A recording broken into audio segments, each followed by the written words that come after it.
L'ovaire et l'utérus interviennent dans le fonctionnement cyclique de l'appareil génital féminin. Mais un autre organe joue un rôle essentiel dans ce fonctionnement. C'est une petite partie de la base du cerveau, appelée complexe hypothalamo-hypophysaire. Il est constitué de l'hypothalamus et de l'hypophyse. L'hypothalamus produit une hormone appelée GnRH, qui agit directement sur l'hypophyse. Cette dernière sécrète alors dans la circulation sanguine deux hormones appelées FSH et LH. La FSH est surtout sécrétée durant les 14 premiers jours du cycle. Cette hormone agit sur l'ovaire en stimulant la croissance des follicules. La LH est surtout produite juste avant le 14e jour du cycle. Le pic de LH déclenche l'ovulation. Durant les 14 derniers jours du cycle, la sécrétion des deux hormones hypophysaires diminue.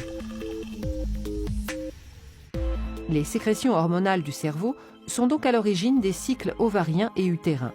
Cependant, les sécrétions de l'ovaire exercent elles aussi en retour une influence sur le fonctionnement du complexe hypothalamo-hypophysaire.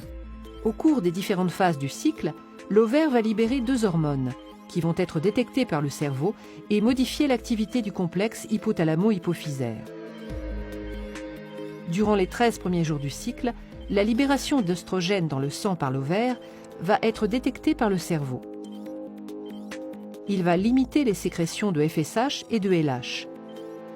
On appelle ce phénomène un rétrocontrôle négatif exercé par l'ovaire sur le complexe hypothalamo-hypophysaire. Juste avant l'ovulation, la sécrétion d'œstrogènes par l'ovaire atteint son maximum.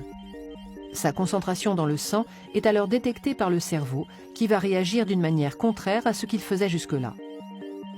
La sécrétion de LH et de FSH va augmenter très rapidement. On appelle ce phénomène un rétrocontrôle positif exercé par l'ovaire sur le complexe hypothalamo-hypophysaire. Il est indispensable à l'ovulation qui a lieu le 14e jour. Les 14 derniers jours du cycle, l'ovaire exerce à nouveau un rétrocontrôle négatif sur le cerveau en sécrétant la progestérone. Le fonctionnement de l'ovaire, de l'utérus et du complexe hypothalamo-hypophysaire est donc cyclique chez les femmes à partir de la puberté et jusqu'à la ménopause.